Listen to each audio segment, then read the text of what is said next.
Okay, we are live. Okay, hi guys. Welcome again, everyone, to this new series that we thought of starting. It's called Air Investigations, and the idea behind is to make our sessions more interactive and have you participate. So the investigation will be done by you. So we'll have pilot stories. Pilots, senior pilots will be sharing, incidents and accidents and situations that they've experienced. And you on your part would like to investigate as to, the psychology behind, the reasons behind, by asking questions that come to your mind, to get your perspective about a particular incident or accident. So we thought that would be the best way to learn and grow and mature as pilots. And like I mentioned, it is good not to deny this aspect of the sport where we don't look at it at all. Accidents do happen. This is a risky sport. It is an adventure sport. And the best key to stay safe is to be better prepared. And one of the ways is to investigate, learn from incident accidents that have happened and prepare ourselves better, our understanding, of situations that we can learn from a lot. So today we have Rohit with us, who, like I mentioned, had an intense experience in Kamshit of being on the lee of a mountain and then having to deploy his reserve. It's a beautiful opportunity to learn from his experience. So we'll jump in right away. I'll hand you over to Rohit, who will first share a little background. We'll show a video about what happened. It's a partial video, but you can make out a lot. And then we'll have everyone asking questions that they want to ask about, and then we go about it like that. So yeah, Rohit, over to you. Sure. Good morning, everyone. I see 17 participants. And when I look at the list, I think most of you guys have been flying for a while now. Some might be a reasonably new pilot. So we have a quite mix there. So when I look at this pilot profile, I pretty much remember this is where I was. So let me give you the background. This happened sometime in 2012. I'll probably check the date. 2012 sometime, March timeframe. I was on my second wing, the first B wing, as I probably mentioned it before. Jump from ENA to ENB is a significant one unless you have started with ENB. And this B is mid B sort of, so not really mild or docile. It was a good performance one. So this was my first B wing. I had done 80 hours with my ENA wing. And now I've been flying this wing not more than 20 hours. So you can understand, I'm still yet to understand this wing. I was in the third year of my flying, and by that time I've been training myself for SIVs and so on. There was one SIV I did with my ENA wing, and that was an experience behind me. I'll refer to that experience again later. Then I bought my ENB wing. I did a lot of kiting. I took it to Beer. I started thermaling with it. Of course, I was very wet behind the ears. But stayed safe in the front ridges, just basic thermaling, learned a few things. Was feeling very great about myself that I pretty much learned thermaling there. Now came back to Kamshit, and now I want to thermal all the time, right? So this is the part when I'm saying that whenever you are pushing the boundary of your earlier flying career or your experiences, you are in the risk zone. So understand, acknowledge, and play smartly, right? So I was trying to thermal. I was getting regularly like high enough to go jump to the second ridge and so on. I've been doing that a couple of times after I came back to Kamshit. And on this instance, it's pretty much the same. was not flying. Took off early, 2:30, trying to catch thermals. Very mild condition, not much wind, high humidity, so very soft thermals. Could get high enough to transition to Tikona. And from Tikona, we weren't getting much height. I also had Viz with me. We decided to just go with that height and transition to the next ridge to Tikona. Okay. When I started seeing Viz, he was in the deeper line, closer to the mountains. So I think he was getting a bit of the rotor waves. And I stayed out to be safer. And now I'm reaching to the knuckle. So this is where we are so far. Now I'm going to play the video, but before that, look, some of you are thinking in your mind, I didn't sign up for this, this is not me. I do not want anything such extreme. So let me just try to tell you that in case you are just a weekend pilot, all you want to just relax flying, nothing wrong with that. Absolutely, this is a beautiful sport. And in fact, there are many sub-sport in this. Each can choose what they are happy with. So if you just never want to be into that situation, just fly in the conditions that the soaring condition, the evening condition, the wind is predictable. You are never going to get high enough to probably go to the next ridge. You're not thermaling, and you can keep yourself safe, have fun. Don't ever have to bother. So it's not as if it will happen with everyone, but I can assure you, whenever pilot is stepping out of his comfort zone, he's in intermittent syndrome, he's learning new things, he'll probably come across. So our session today is to see one of that pilot, me, facing a difficult situation, and how some of the earlier learnings at that time probably had come together. All right, let's get that video going. By the way, guys, I have shared the link. We are going to play the video on the Zoom, but in case you want to directly play the video in your own browser, on a side browser using the chat window, that is good, because sometimes the video can be choppy. You don't need to worry later, because we're going to be pausing, but I want you to see the video once with full speed, play it on YouTube, full speed, later play it again, reduce the speed to half or something, and then again play it once. Okay, so while I play, feel free to do your own playback if that's smoother for you. Fair enough?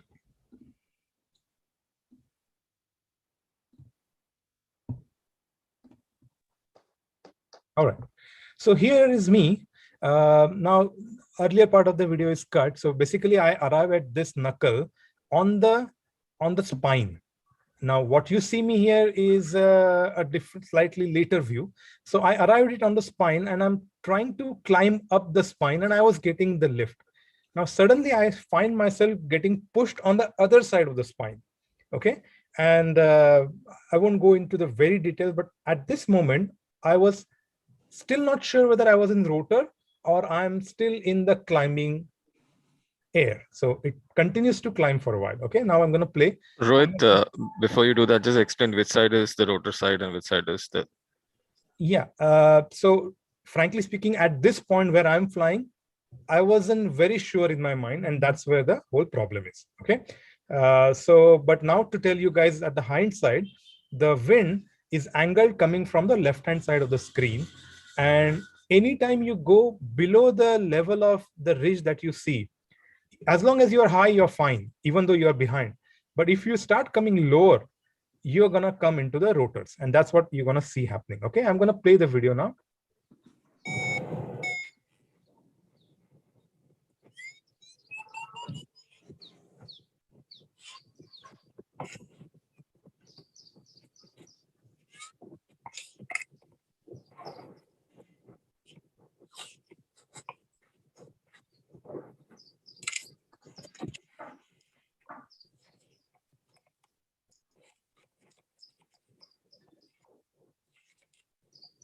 All right.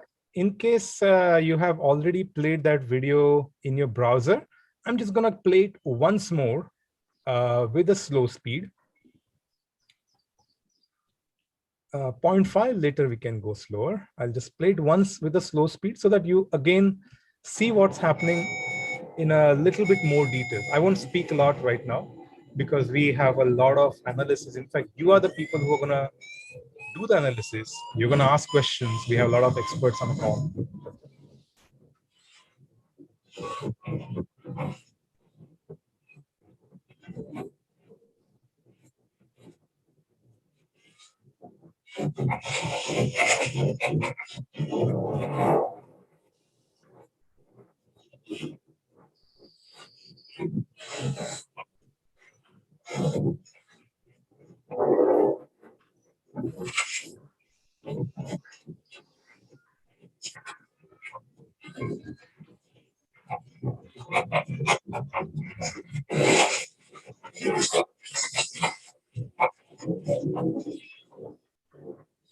All right.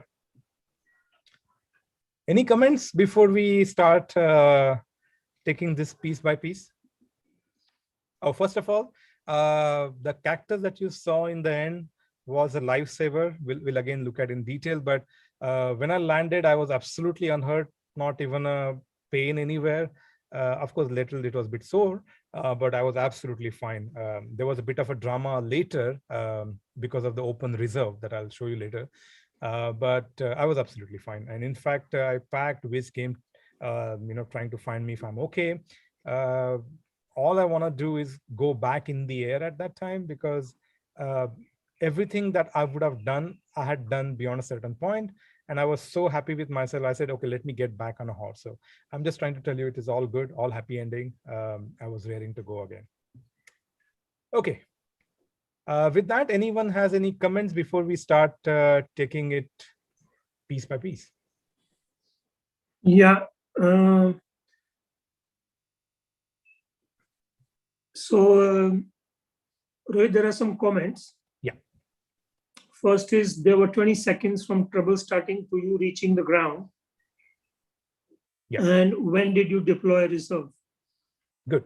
So we'll definitely see that. But you will find that from the point I decided to deploy the reserve till the point I hit the ground was 9 seconds. And after I deployed, it was probably 3 seconds before I hit the ground. So very first learning is no matter how low you are, it's always a reserve time in case you're in doubt. There's never too late for reserve. Okay. Okay. Another comment from Manoj. As wind was from your left, the area you were flying was a venturi. It's an observation. Fair enough. That was a good point. In fact, the reason I said I was confused is this knuckle is not exactly west facing. Okay. This knuckle is, I would say, west-northwest. Yeah, west-northwest facing. So originally I had a plan to stay on the other side of the ridge, and there was some confusion that made me stop thinking. And I started climbing along the spine, just like we do it in beer. So this is where little bit of beer effect was playing on back of my mind. Okay. And I was climbing. So I was thinking, oh, okay, I'm climbing. And the moment later, I was on the other side. I got pushed on the other side. So I find suddenly myself here, but I'm still climbing. And till this point, I didn't see that I was in a big risk. Okay. Now I'll start probably taking you frame by frame. So at this point in time, I see something isn't right, but I'm not very sure whether I'm in a full rotor, as this wasn't exactly back of the wind. It is because of the wind that is sideways. Manoj, you're right. I was in venturi, and I was also, some part of the wind is venturish, the lower one, because Manoj, you're so right that later you will find me struggling to control my reserve, because in the venturi, the reserve was getting fully inflated on flying side while my wing is stuck here. And I was like a Dara Singh trying to hold the ropes, trying to not let my wing damage. That was a difficult part, in fact, other than everything here. So till this moment, I was fine. I see a little bit of a something unrecognizable for me, but nothing too worrisome till this. As I said, I had done my SIV here, so I understand the collapses. I wouldn't say I'm a very proficient, but I understand the collapses. Okay, so you'll see I get my first collapse here. And at this, I'm not overly worried. I have handled collapses in SIV, I have seen them in B. So you saw the tip tuck on the right hand side here, right? So I saw that while flying, and I wasn't like super worried about it. Now, the second moment is when I saw the opposite side going. Now, typically, you have a big collapse on one side, and then that depressurizes the wing and that loosens the other side. But if you already had just one little tuck on other side, the left-hand side shouldn't go this big. So this is the first moment I realized that something isn't right. I'm definitely in the wrong area. Now, it's happening very fast. Next thing what happens is completely unrecognizable for me and out of my books. Okay, out of my any recognizable pattern at that time, and it took me some time to understand why it happened really. So, okay, you had a little tuck going on the right, then there was a little tuck on the right, fair enough. Now,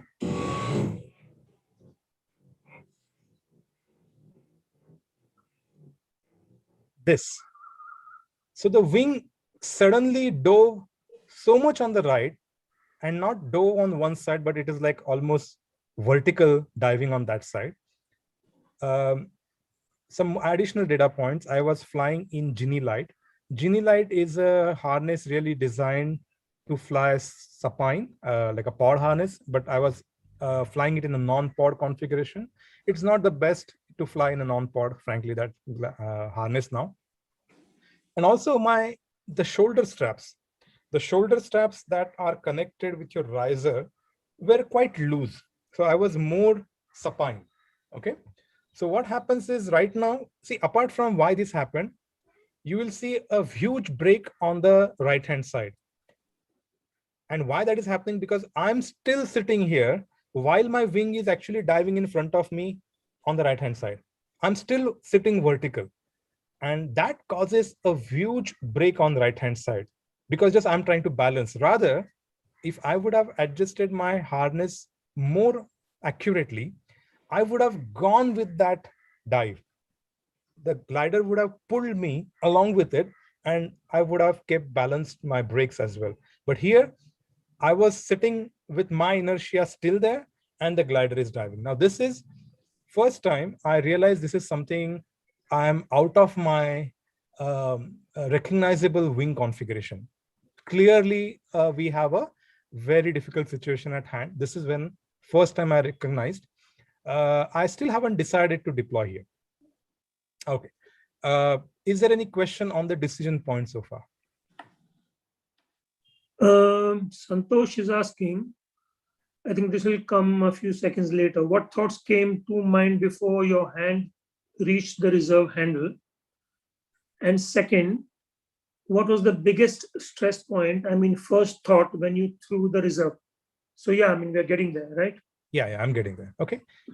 Okay, if there is no question so far on this point, then I'll move on. So at this point, I saw that this is something that I don't recognize, but let's see. Okay. So the wing finished its dive. There's too much break. Now the wing, I'm falling under the wing. Okay. I'm falling under the wing, and I realize the wing is spinning. You don't see the screen on the left-hand side. I think there was a slight thing that you could see. You could see because of so much break on the right-hand side, the wing, the right side wing has actually spun, or I could see, I was looking at the wing. So one of the important things for you in a situation like that, of course, to know where are you from the ground, which I knew already. I was reasonably close. I was close to the ridge, but also keep looking at your wing. It's very important in a very stressful situation because there's a lot of information that's happening there. So I already saw the wing has stalled on the right-hand side. It's called spin. One side stall is spin, right? So now I realize that I recognize this is a spin. I'm going to spin now, and I'm spinning very close to the ground. And here is when my previous SIV experience start telling me that a spin very close to the ground, I'm going to probably start entering in the nose dive spiral to coming out of the spin. That's one. I know how to come out from the spin from the traditional SIV recovery, which is stall the wing, hold in a back fly, let it fly. But I absolutely don't have a height for that. Okay. And at this point, I decide, it's spun. I'm close to the ground. The next thing that you see, the wing diving. There you go. At this point, I realized, shit, the wing is diving now. Coming out of spin, it's diving. And probably it's going to enter in the rotations. You see the whiz right there in the sky on the top of the mountain over there. Okay. So this is the moment I realized, shit, I'm so close to the ground. I'm diving. And this is the typical recovery from the spin is a dive and a turn. And I'm entering that turn, a beginning of the turn. And with the so close to the ground, I do not want to enter the spiral for sure at that time. This is the thoughts going on in my mind. No shit, I do not want to enter spiral. Let me stall the wing here and throw the reserve. I also thought it may not be enough for me to deploy the reserve because I'm too close to the ground. Not that I didn't think about it. Let me rewind you a few days back from this incident. We were flying on tower, and one of the student doing probably his club pilot rating was under the guidance with Ganpa. And we were standing thermic day, middle of the day, they were teaching thermaling, I believe. And one of the pilot held his brake too low to try to slow down the glider too much in the turn. And when that happened, I think his glider just spun on one side or even stalled whole. So I remember on the radio, Ganpa just asked him to just hold it down. I could see his glider actually stalled, but Ganpa has asked him to pretty much keep his brakes down in the stall as he was coming down. And in almost back fly condition or semi-stall condition, deep fly condition, whatever you're going to call it, when the glider wasn't flying, but he was just vertically coming down. But he was holding the brakes down. And he could land on the, not land, crashed on the tower, but almost unhurt because, of course, there are various things that play in this such equation. But I knew, and my research and everything, I knew that the backfly, when you're in the backfly, you typically come down at the rate of 5.8 meters per second, which is not very far from your reserve, which is 4 meters per second for a typical round 4.5. The certification is actually 5.5, right? For proper loading. So in the worst case scenario, I'll go down with the backfly, was a thought here. So that was a decision taken at this point. I'm going to stall the wing. I'm going to stay in the backfly, and I'm going to deploy. So this is that decision point. Any questions so far?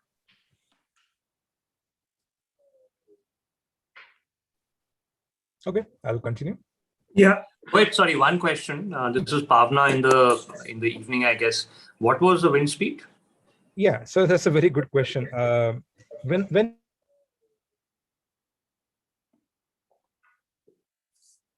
we were thermaling, I took off at 2:30. It was in fact so weak to get up. We were just getting up, climbing the height.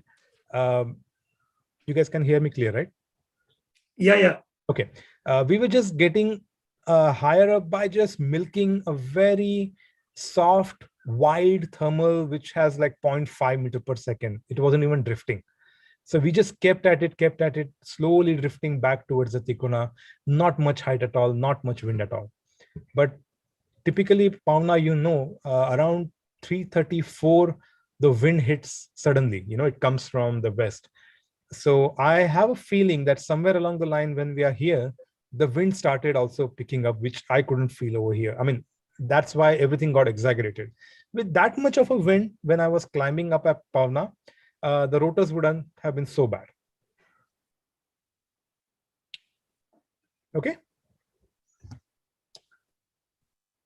Okay. Okay, sir. Ashish, you can ask your question directly. Okay, sir. Hi, Rohit. Can you hear me? Yeah, absolutely.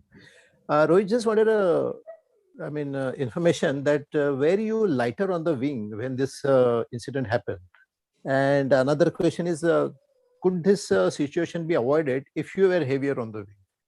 Just a hypothetical question. Yeah, good question. Let me tell you, I was at 95 on 80-100 wing. So I wouldn't call myself lighter on the wing at all. Okay. And if you are heavier on the wing, typically you can cut the turbulence much better, yes. But there's also a flip side of that is when finally wing gives up, in such a big rotor, I believe it would have given up. Then the reaction is far more energetic, far more vicious than a rightly loaded wing. I would say for a rightly loaded wing is about 5 kgs from the top. Typically, I think in that terms, it's a good balance of performance and a floatability. And when you have quite a situation like, I had on my ENC wing, almost 60-70% wing gone on a half bar in beer. I was reasonably 5 kgs from the top. It was a dive, but not very vicious, not very crazy energetic that would have wound me with this. And of course, over the years, I have done far more SIVs and trained myself better. But that's my belief. Yeah. Thank you. Thank you, Rohit. Sure. Hi, I had a question.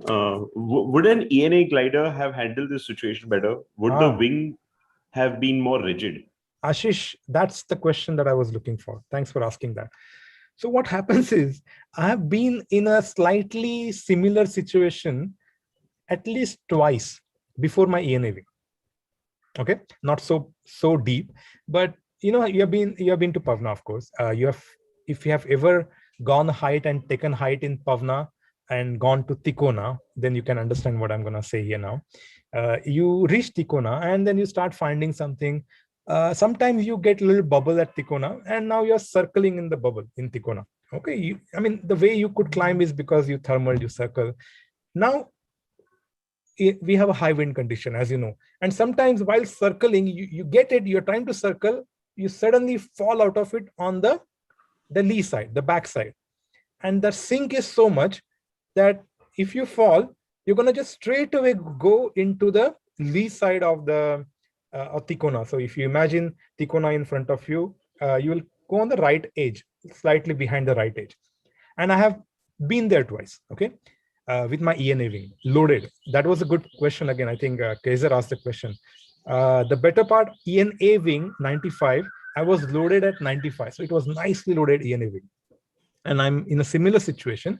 And I realized this is something funny. So I just immediately started heading myself out in the plains and, keep looking at the wing. In case something happens, be ready to check.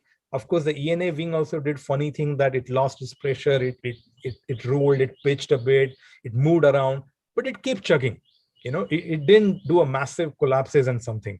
So this is where I believe your ENA wings can do significantly much better job of keeping you safe, even in a bad condition such as this. Compare that to a high B, mid B, Cs. They are going to behave the way they have been designed to behave, which is react to the air mass with the energy.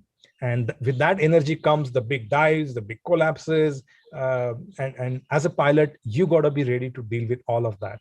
So wing is not going to take good care of you then. Does that answer? Yes, thank you for answering that. Cool. Okay, one last one, Rohit, from Ashish Singh. Ashish, you want to ask? Yeah, hi. It was about the decision point when you were mentioning that, that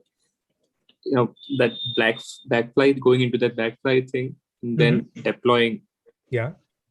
So I was just wondering because, from seeing whatever I've seen, so you can't be doing both of the things together, right? If you're in backfly, you let go of the good question toggles. You won't be in the backfly, you'll be in a massive dive and then you deploy. No, Ashish, lovely question. Okay, yeah, just trying to understand. No, that's beautiful. So understand, my first priority at this moment was to stop the dive at any cost, because I knew how close I was to the ground, and I knew that if I continue with this dive, in about 2 turns, we have a sink rate easily. You can get 5-6 meters per second sink rate in a dive like that, in a spiral dive like that. And imagine I would have finished that height in few seconds. So like maybe in 2 turns or something, I would have hit the ground. Okay. So my first priority was to stop the dive. At any cost, stop the dive, even if that means stalling the wing, because I couldn't afford to dive so close to the ground and winding up on the ground. So the first thing that came to my mind was stop the dive. And I remembered at that point, yeah, I can go in backfly. I know stalls. I know how to hold my stall. I'll go in a backfly. So I didn't count on the reserve at this point. My first line of defense was stop the dive, stall the wing, and keep your hands in the backfly. But if I can, throw the reserve as well. So the reserve, first thing was to control the wing. But I had intention of deploying. So now you will see, luckily I managed to do both. I won't claim that that actually happened with my conscious mind planning it and thinking it, but I was just lucky that my subconscious mind, or what I have been thinking, what I've been mental practicing of scenario, at the end of it, I'll start talking to you guys about why I was able to do little better than average pilot at that experience. Is that something that has happened with me earlier? So I'll explain that. But my point is, I didn't really prepare for something pretty cool that I did. I'll just show you now.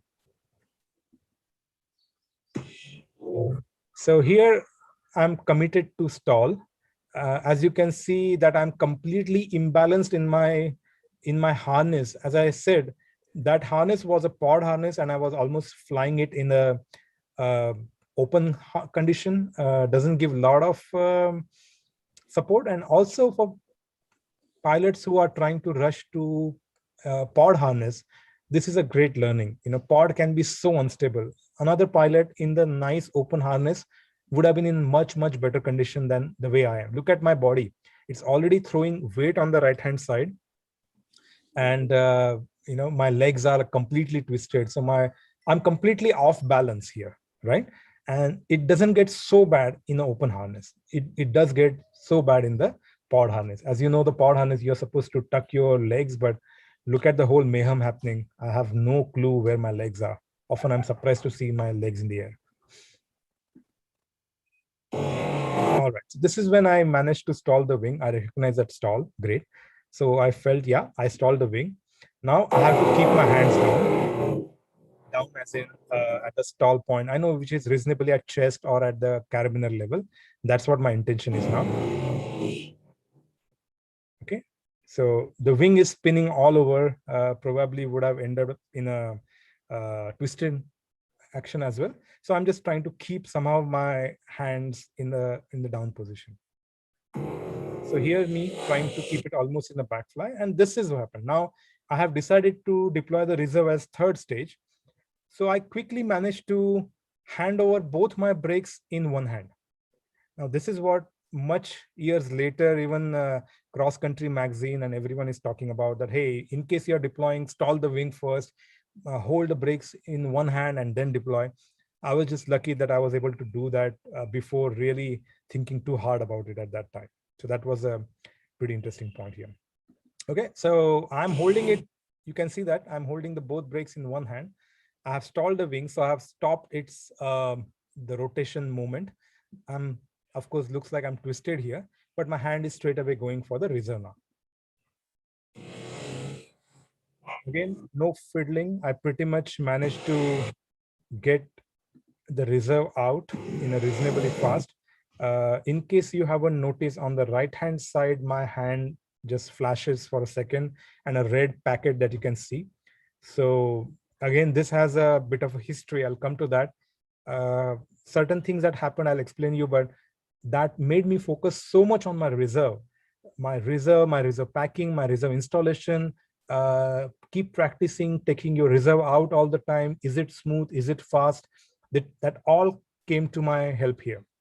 And literally you can't see much, but the reserve is already deployed. When you saw the red packet, not deployed per se, it's thrown. It's not yet fully functional, okay?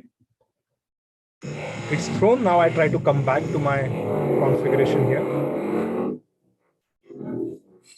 Now I'm getting untwisted. Now at this point, you can see my legs are thrown way up high in the air. I can't see, but I'm just gonna do an inference based on what you see in the next screen, that is due to my shoulders getting pulled back with the reserve opening. That's a reserve opening shock. In the next screen, somewhere on the screen here, you'll see a shadow of round shadow, the reserve shadow. That's when you will know, yeah, that was actually the reserve that is open.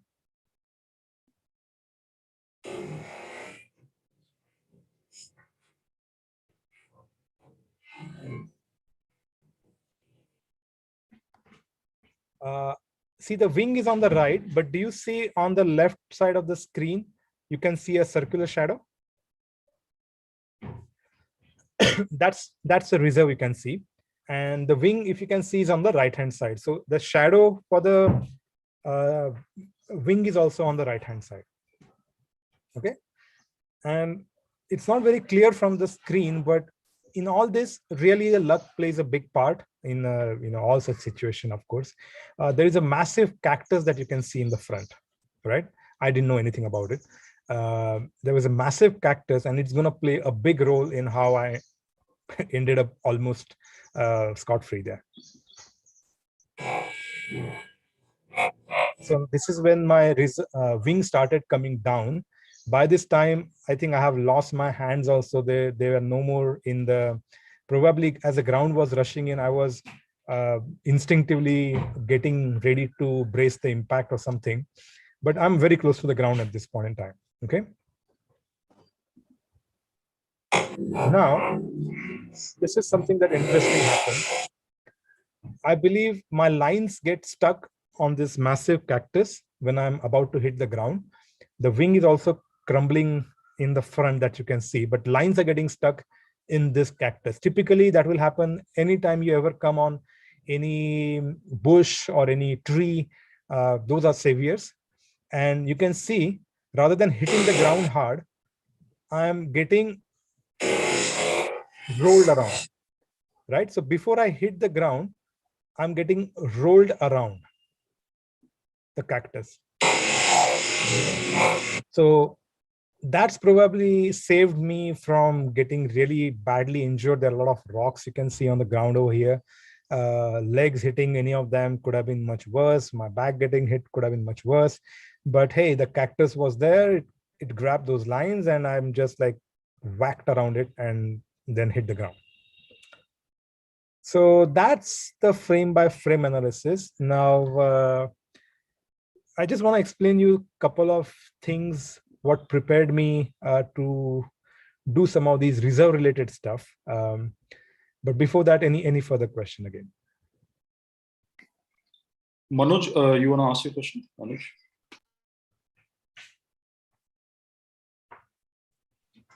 Hi, everyone. Sorry for coming in. Always. Hi, darling. I think that's me in the background that will strike. Yeah, I showed you also flying there. You came rushing to me. Are you okay, Rohit? Yeah, I'm fine. I'm like supercharged because I did everything but I could have done. Yeah, Manoj, go ahead with your question.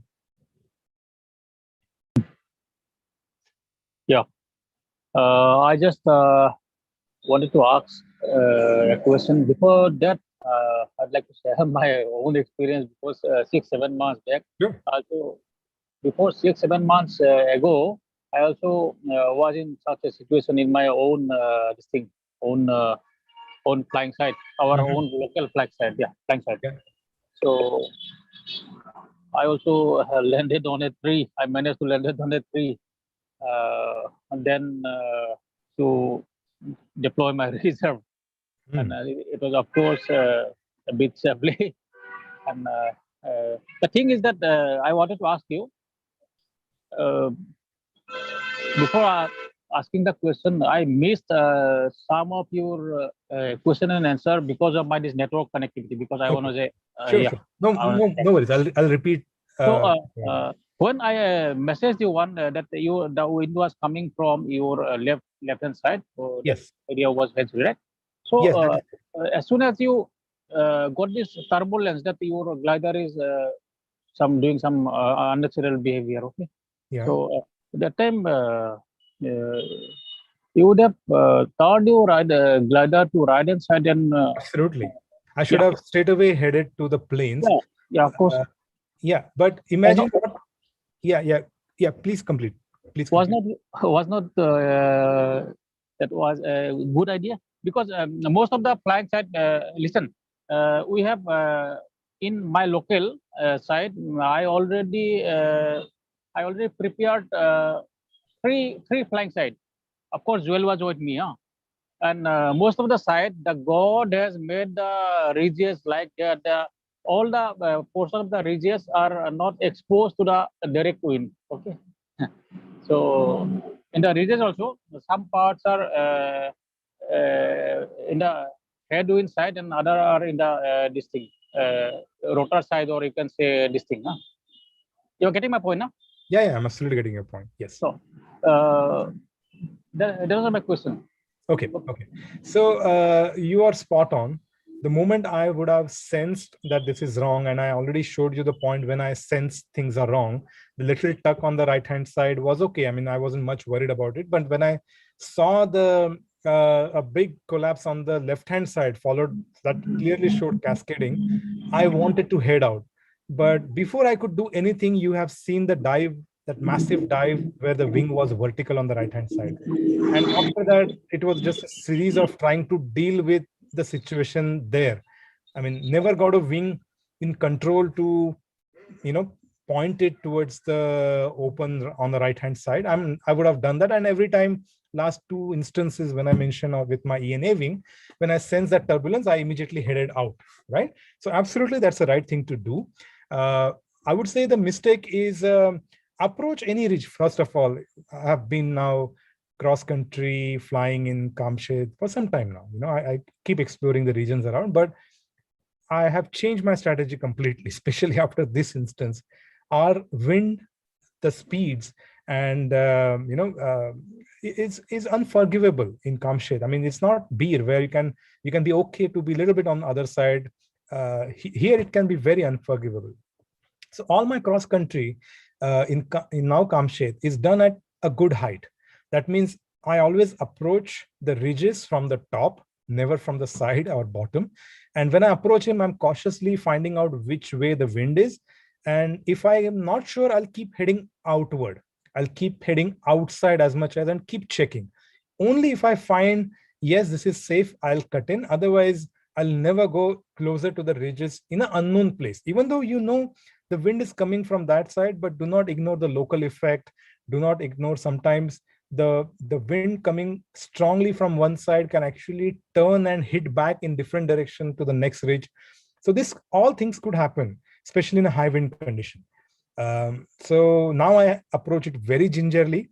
I even let it go, whatever. I have many times so gingerly that someone else is actually going deep inside and climbing out, and I'm saying, no, not for me.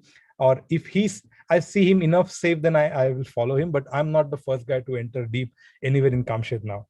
I go to out in the open and try to find something out. Okay. Okay.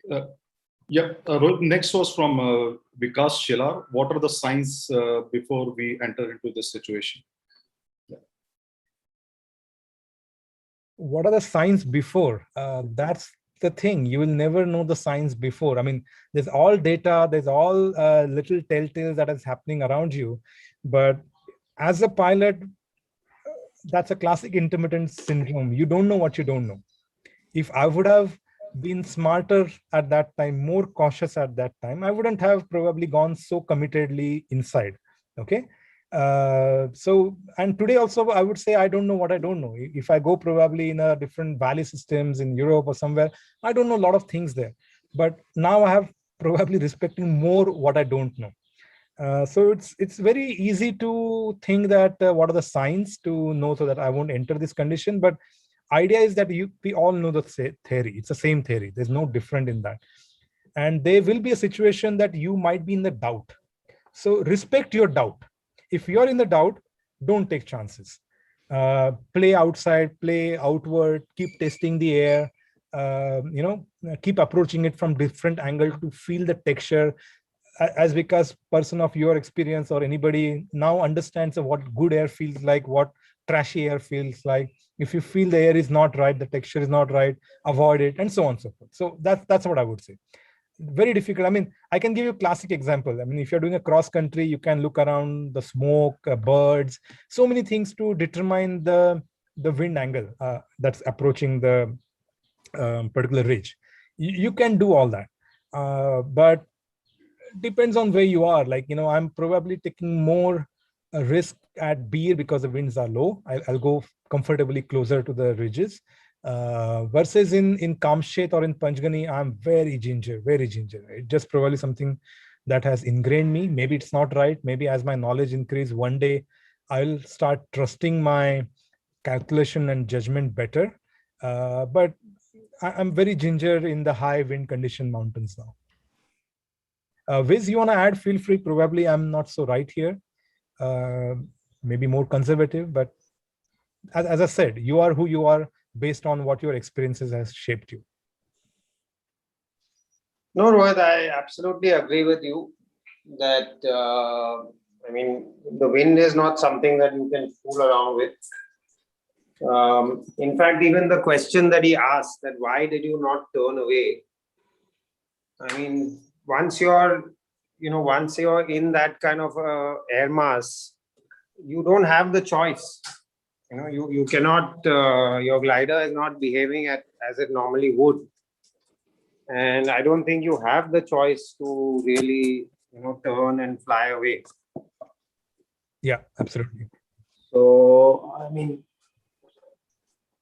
I don't know if I can sketch on this. Take a pen and try to. Okay, no, I can't share content. But yeah, maybe I can sketch in this part. You don't need to content. Just take the screen. There's an annonate. Pick up that and you can draw. Yeah. So for example, this is what that ridge is like. Okay, and we were flying somewhere in this area. I was flying here in this bowl. Oh, by the way, Viz is a land portrait, guys. So yeah, the wind was coming from this direction. So, and you kind of came in and sort of went behind somewhere here, and that's when it started. Correct? Yeah, correct. So now if you visualize what's happening with the wind is actually coming this way, and then it is wrapping around in the venturi. And it is speeding up as it comes around this. So by the time you're here and you realize that, I'm in trouble. So not only from the sides, the wind is also coming over and wrapping around. And so to simply fly away is very, very difficult. By the time you turn the glider, you're still in this bad air mass. There are rotors, even side rotors are happening. So it's not easy. So like you said, be cautious, try and avoid getting into that kind of air altogether. So yeah, nothing else. If I can draw on this, now this is where, look, you ask what would have done to, see the signs. So in my mind, the wind was a little bit of this direction. Okay. So that's a slight difference between the way Viz is showing and me, but that makes a whole lot of difference, right?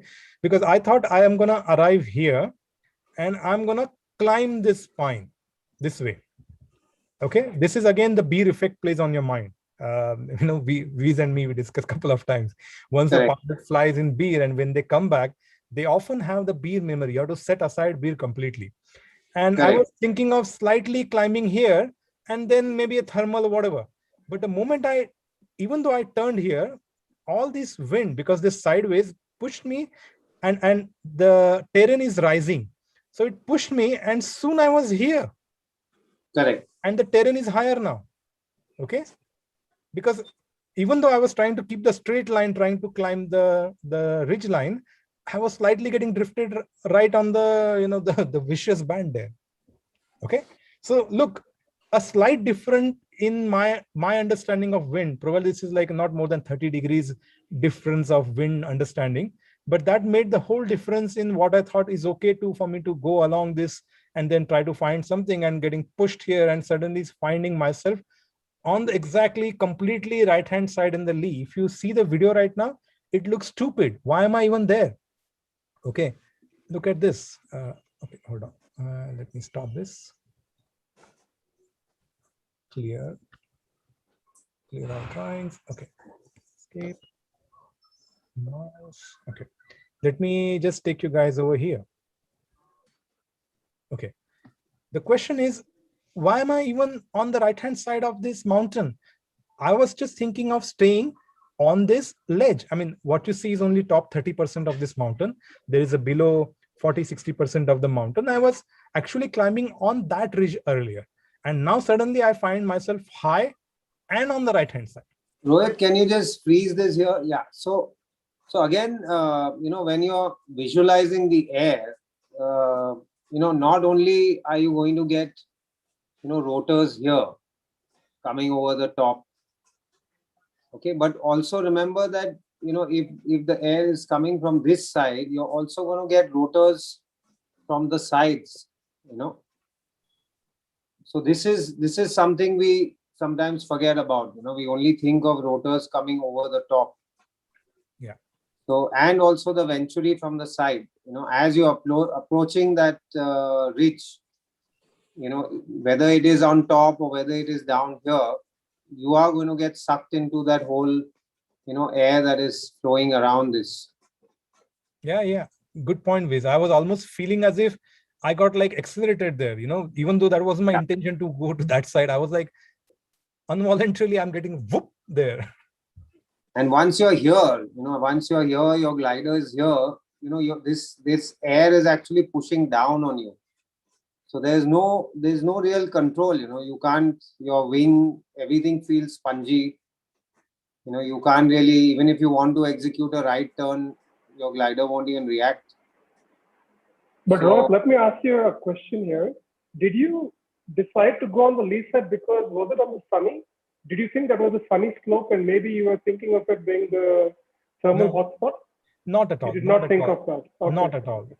Because we know the wind, when we were approaching this ridge, there was quite a speed. So I know for sure I have to stay on this side of the windward side. Okay. I think it was also the Beer effect, because he was planning to approach this ridge head on and then climb like that. Yeah. Whereas he should have come a little out, reaching somewhere here, on the left. Yeah, I have a question, Rohit. So considering when you're approaching that ridge head on, but still if there was slight wind, you would have been facing towards the wind, but this looks like you're facing downwind. I was just wondering why were you facing downwind? Yeah. Now you're seeing the later part when I'm already got pushed into it, pushed on the lee side. The video starts, maybe earlier. I don't have that now, but you will find me like a classic Beer style. I'm trying to stay up the spine. And now I'm getting drifted with so much wind. Now suddenly I find myself on the right-hand side of it now. Yeah, but it's like, for example, if I start getting drifted, I will try to turn the glider more towards the wind that is throwing me off the line. But good point, Saad. Saad, have you been to Beer? Yeah, I have. Okay, so in Beer, very regularly, the way we, let's say we got a little bit height, now we go to the next higher knuckle point. We reach that point, and if we start getting a lift, we stay connected to it and we stay on top of it, right? Correct. Now add a lot of wind in that factor, and suddenly I got myself pushed on the right-hand side. So in my mind, I am trying to climbing, and I'm still looking at that the top edge there, just like in Beer, but I'm getting now pushed sideways, and suddenly now it's a wrong side. Okay. Yeah, thanks. Yeah. The thing is, like my comment is the entire bridge principle, right? So let's say if the wind was not above 15 kilometers per hour, even this move would have worked if it was on the sunny side. You could have gone into the lee, because what will happen is it will trigger a thermal faster over there in the lee if the wind is weaker compared to what winds you are flying in. So when the wind was definitely less than 15 when we were thermaling initially at the Pavna, but you also have to remember the Pavna typically. I mean, there's hardly any wind at 2:30 when we do early takeoffs trying to get height or something. And then it builds. And suddenly there is a massive wave of, this 20 km/h wind or something that reaches here. So you can't predict that time. So the idea is that maybe you got a bad air mass immediately when you were whatever. No, Anik, also what you have to remember is that see, if you see the topography, Ticona is let's say I don't know if you can show me the plan, but Ticona is something like this, and then from here there are these two ridge lines moving away like that. Okay. Correct. So if even if your wind is 15k here, okay, what's happening is now, it gets accelerated. Yeah, so all this wind, all is getting funneled here to this point. And that 15k becomes like a 30, 40k here. 30, 40k by the perfect. Yeah. Perfect. Okay. Yeah, that's a good catch. Really good catch. Now, I just want to add a couple of things here about the reserve. And I know it's accident investigation thing, but I'll just plug it here. I was doing SIV, and before that, of course, I asked my instructors to pack my reserve. So they did a good job. They packed it well. We threw it a couple of times. Every time it came out fine. And then we were confident about it. So I packed it and we went on SIV. In SIV, when I tried to throw the reserve, it just came out and it just kept hanging down. It never opened till I hit the water.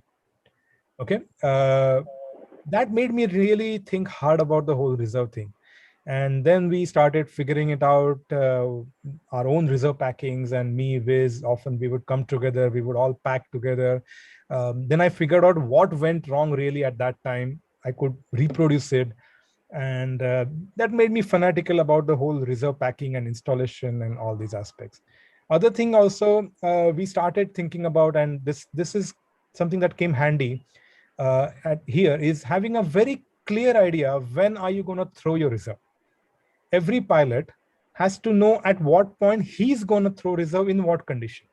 There are some general rules like when you're close to the ground, deploy. It's very easy.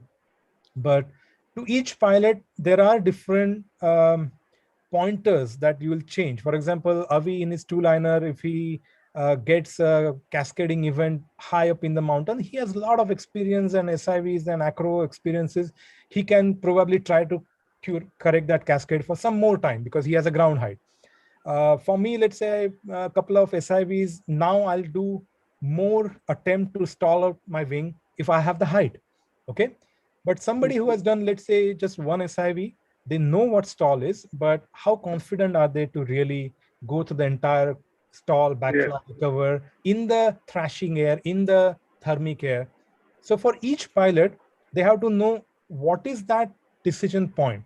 So for example, here, my decision point was if I see the wing diving and winding up in a spiral close to the ground, I'm just going to deploy. Okay. Now, of course, that remains the same. So for any of young pilots with a similar experience, even if you have done SIV, you know how to recover from your spins, your collapse. Be very aware of the ground, how close it is, and have a quick judgment. Can you actually do everything what you are doing over the water under the guidance of your instructor over a box with a boat waiting down? In here, in the pressure situation and in much trashier air that you can see here. Okay, so have that decision ready and execute in a snap. That is the most important point of any accident, that have a very clear understanding. What is your point that beyond which you shouldn't try, just deploy. Save yourself, fly another day. There's no harm. All that is probably the loss of equipment or maybe a little broken leg in the worst case scenario. I mean, over the years, any deployment, people have broken their legs here and there, but more than that, we haven't heard any major injury in the reserve deployment, whereas you'll find so many pilots on the ground without reserve deployed, not there with us anymore. So it's very important to have that clear picture in the mind and keep repeating that algorithm in your head when you're flying. Of course, one other thing is to touch your handle that you know very well. You do that often, I hope. And along with that, quickly revise what conditions are beyond your skill at this point in time, and you're just going to deploy. So close to the ground, just deploy. Don't think. If you have some height, look at the situation, try to recognize it, think quickly, can you recover it? No, deploy. If you can't even recognize what's happening and you have some height but not too much, deploy again. Recognition is important. What you see, the configuration of your wing is important. You should be able to identify what is happening with your wing so that you understand what is the recovery process for that and how long does it typically take. Okay, that's the short on the reserve side. I have something to add here on reserves. You know, I've noticed that a lot of pilots over the years are just very happy to have somebody pack their reserves. You know that, oh, okay, season is starting, I need to pack my reserve. So I either give it, you know, to the school or some, you know, packing expert. So this is something I feel that is wrong. You know, I mean, the same way that you are learning how to fly, you're learning, you need to learn and you need to know exactly how to pack your reserve. You know, or at least get involved. I'm not suggesting that, you know, everybody starts packing their reserve from a manual. That's not what I'm saying. But I'm saying that if you have asked somebody to pack your reserve, be there, participate, you know, help out with the process, learn. I think this is very important. You know, I mean, it's an attitude thing. It's like everything else about flying. You need to know how to pack your reserve. You need to, you know everything about your reserve, because finally your life is going to depend on it. So you can't just leave it to somebody else. You know, if you are knowledgeable, you know, it's like having one more pair of eyes. Maybe the guy who's packing the reserve missed something and you can catch it, you know. Second thing about reserves is, anyway, I forgot. I'll come back to that if I remember. Installation. If I have to add, I'll say the installation is another. Yeah, packing and packing and installation. You know, periodic checking, of course. There was one more thing, but I'll come back to it when I remember it. Okay, let's not make further the reserve session. Maybe we should have more of that later. But yeah, about the overall the situation here, accident analysis. Any further question, or feel free to even ask you know, any question that. Hey Rohit, Nishil here. I have a quick question for you regarding reserve deployment part. Yeah. So I see when you're very low to the ground. So at the point, I don't know if you are on the pod or the foot strip that you are using. So your legs were stuck on it quite a long time. I mean, till the end. So you think it would have been better if your legs are moving freely to have more control when you're close to the ground? Again, I briefly touched upon it, but let me now take more time to explain it. If I would have been on an open harness in this situation, things would have been much, much better. Okay. So what I have here is I'm actually flying a pod harness. This is my first pod harness. And the manufacturer advertised that you can fly this in the open configuration as well, which is, as I have learned over the years and what I understood more about the harness geometries now, it's incorrect. When the pod harnesses are designed, they are designed to fly with pod with your legs resting on the pod container comfortably. You can fly it open, but you have much less control than even the pod. So I would say open harness is the most secure. Pod harness comes later with the seat blade, with the, you know, then there are hammock style comes after. The worst is you take the pod harness, you remove the pod, and then you just put a foot strip. So that's exactly what you see me doing right now. Answer to your question, the first time when I had a collapse, my instinct should have been just remove the legs from the strip and fold it close. That should have been my instinct. Unfortunately, I didn't do that because you can see the whole thing, the violence when you play it at, again, regular speed. I'm so overwhelmed that I'm probably just keeping my pressure on that, trying to find some balance in that all wishy-washy getting thrown in the washing machine there, right? So I'm clinching on that, and that's the same problem people would have with the pod as well. Now, another thing I do with my pod is I try to keep my center of gravity, my upper part of the body, closer to the risers, so that anytime there's a turbulence, I slightly come forward and, or I'm already at the center of the gravity. In this configuration, I was more laid back, more prone. So everything added together, trying to fly this harness in open style, then me being more prone, not coming quickly between the risers when things started going south, not folding my legs, all of these contributed. So when you fly, if you ever start flying pod, consider all these points. Consider that, are you well tuned to bring your legs quickly underneath? Many pilots keep practicing. I practice, but again, I'm not so good at it. Even today, often my legs are still out in a difficult condition. So that's when I have reconfigured my pod so that I'm flying slightly more vertical, closer. So I'm always within reasonable, close to the risers, so that it doesn't hurt my center of gravity too much. It's a performance penalty, but I would rather take the penalty than be in a similar situation such as this. So very good point. My legs shouldn't have been there right after the first collapse. I should have been tucking them under. Yep. Thanks, Rohit.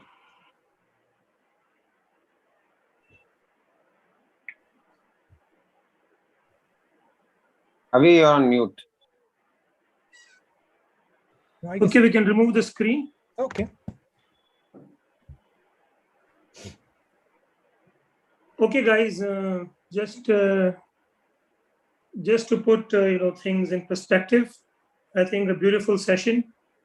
We've been also requested to communicate a bit in Hindi, so the benefit of some pilots who are watching on YouTube. So I'll try and do that. So number one is to be aware of your ground position and your position in the air. Okay, सबसे पहले कि आप हवा में किधर हैं, आपकी ground position क्या है, ये आपको जानना बहुत ही जरूरी है. नंबर 2, विजुअलाइज करना, जो कि हम आपको ट्रेनिंग में सिखाते हैं कि हवा के साथ क्या हो रहा है. ठीक है, to have a mental map कि what is happening to the wind on the landscape that you are flying. तो विजुअलाइज करो जैसे कि हवा पानी है और पानी कैसे बहेगा, ऊपर से कैसे जाएगा, साइड से कैसे जाएगा, व्हाइट वाटर कहाँ बनेगा. To be constantly aware of that all the time while you're flying. So this is number 2. Number 1, what is my ground position, my air position altitude wise? I'm aware of that, number 1. Number 2, what is happening to the landscape? What is happening to the air around the landscape? What is the aerology? This is number 2. And number 3 is location. Calm shade is very different from beef. We saw in this situation that the pilot is used to being on the spine and catching thermals and going up, but you have to totally forget this, because you cannot be on spines in calm shade where there is strong wind. You have to be ahead. You have to be on the windward side. So being aware of the location you're flying and the aerology of the place you're flying. And most pilots will fly both the places, and it is very different. Calm shade is not an area where you want to deploy your reserve. Okay, it's not a reserve deployment friendly place because of strong wind. Here you can never be on the lee side. You cannot talk of sun heating the other side, and because you are flying mostly in strong winds, you can never be on the lee. So number 3 is your location. You need to be aware in the landscape, the weather you are flying. Number 4, your situational awareness. The moment I feel, oh my God, I'm in a wrong place. Hindi, right? Oh, okay, this doesn't look good. Run away, escape if you can. Are we Hindi, right? I'm just reminding you. Yeah.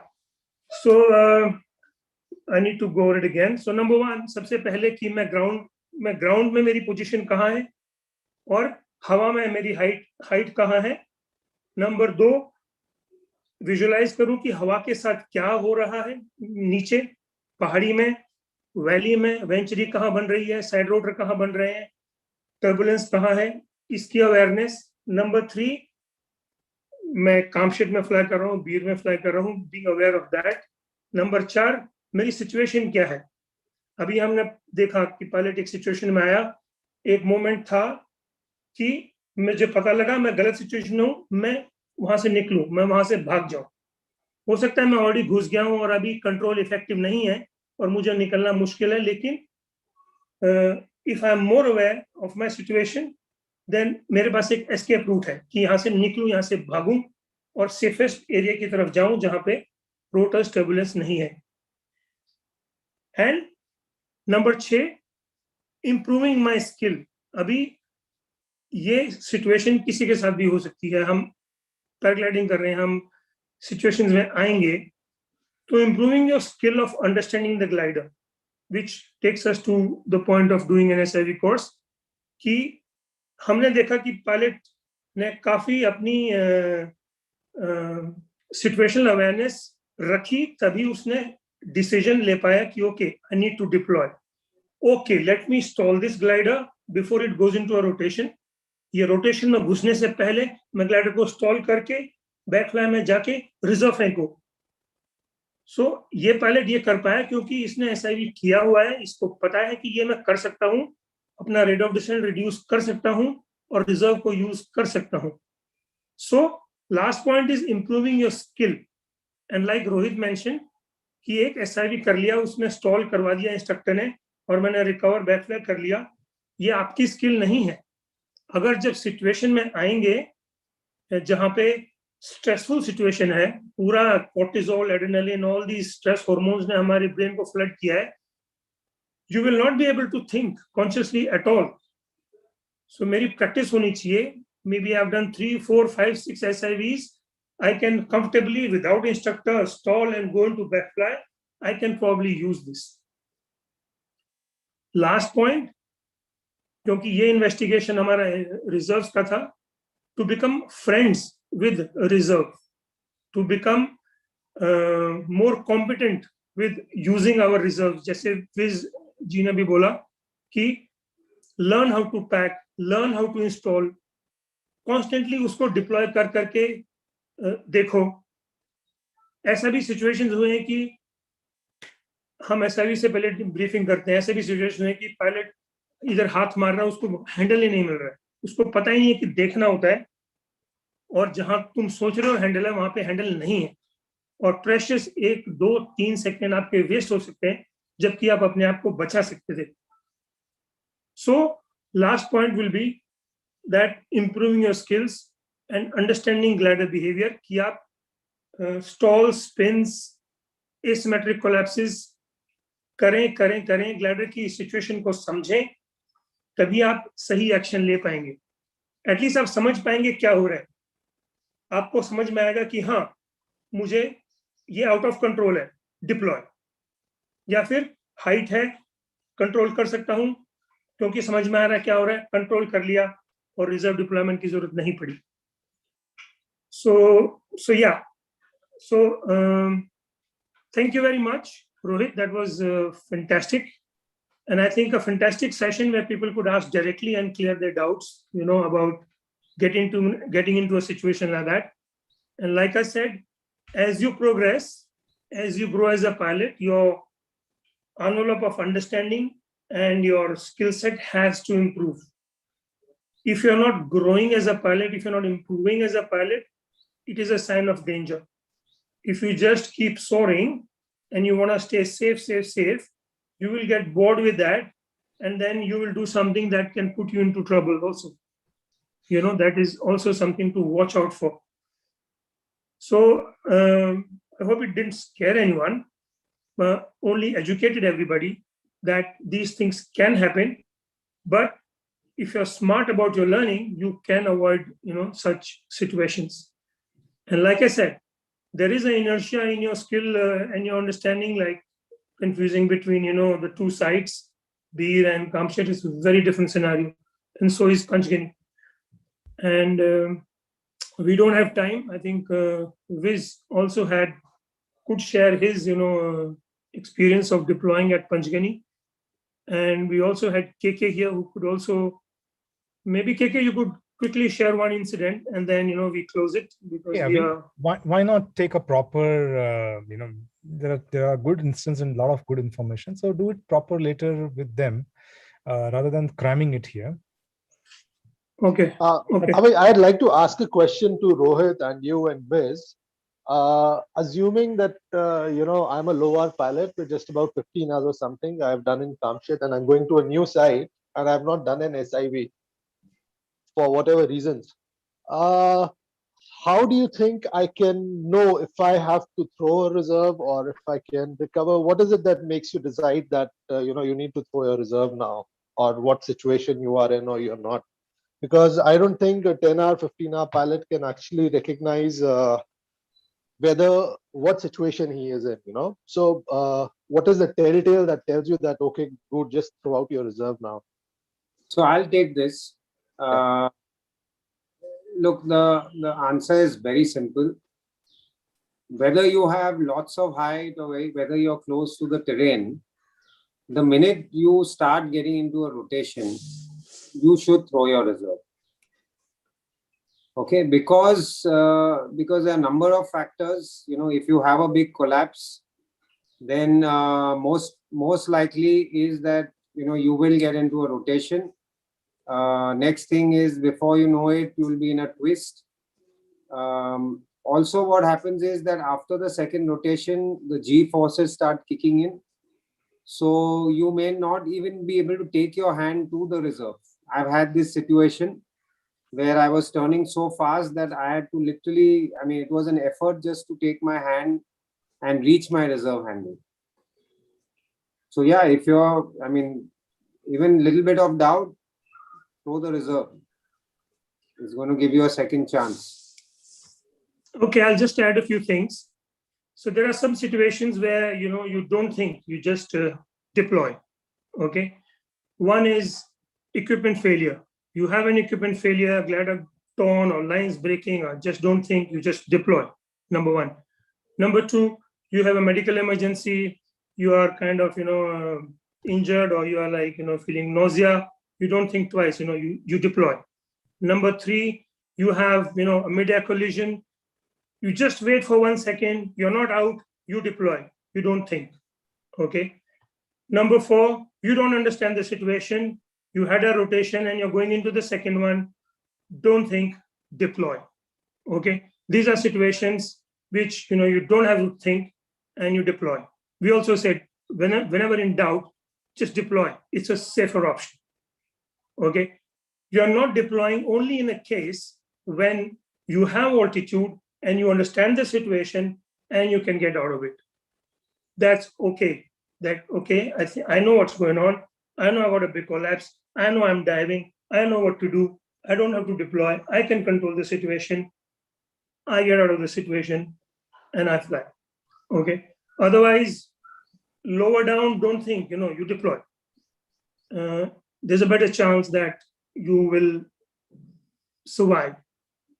What makes you, it's not just a matter of deploying only, you need to be good with your deploying. You need to have checked your equipment properly. You should have installed it properly. You should have practiced throwing your reserve. Like when I conduct SIV courses, in every flight I'm asking, whenever you're coming to the box, okay, practice reserve deployment simulation.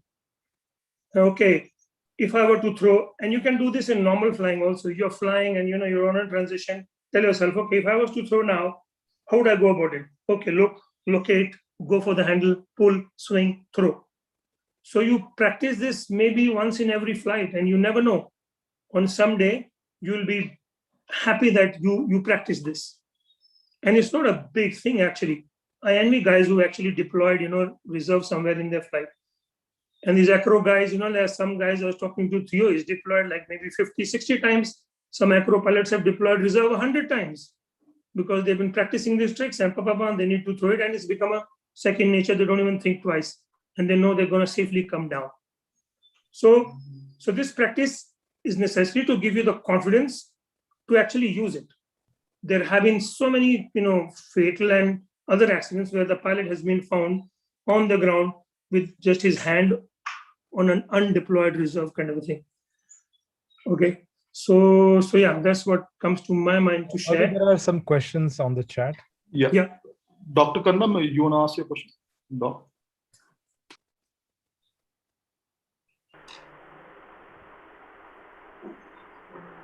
Okay, who wants to ask the question? Yeah. Hello, everybody.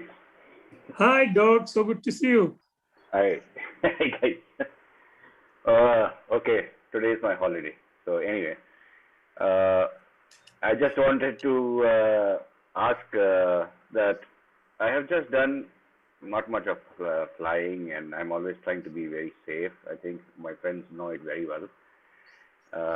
And I've done SIVs, 2 SIVs, and I feel that what Rohit and everybody says over here is very true, that in an SIV situation, you're in a controlled situation, you have an instructor with you, you go to the box, you do your stuff and come back.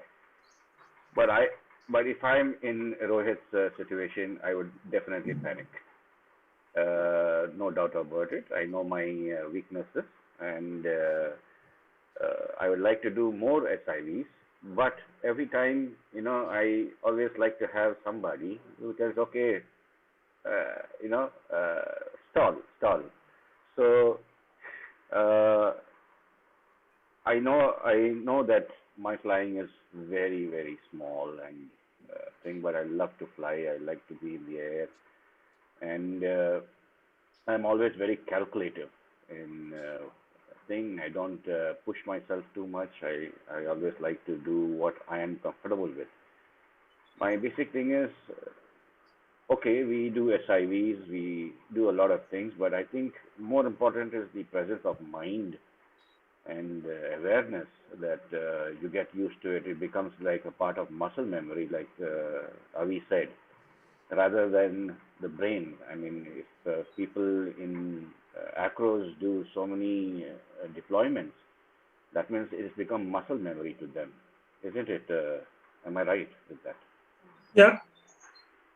I think, Doc, you're answering your own question there, and beautifully so. So you're right. I mean, I've seen you flying, of course. I mean, there was a time when you probably were scared to take off, but now I see your kiting is very good. You can take off comfortably. You get spooked in the flying sometimes. That's fine. But are you even scared of taking off anymore? Because I've seen you taking off a lot of time. You take off good now. So just like that, you already said it, muscle memory. I mean, you reach to a point where pulling collapses and going up in the air, start pulling big airs, followed by collapses, followed by bigger collapse. Should be just normal thing. What's a big deal, right? At some point in time, you should even achieve stall point. I mean, it just how much you practice. Take 2 pilots. I mean, me, Sajid, we both fly together.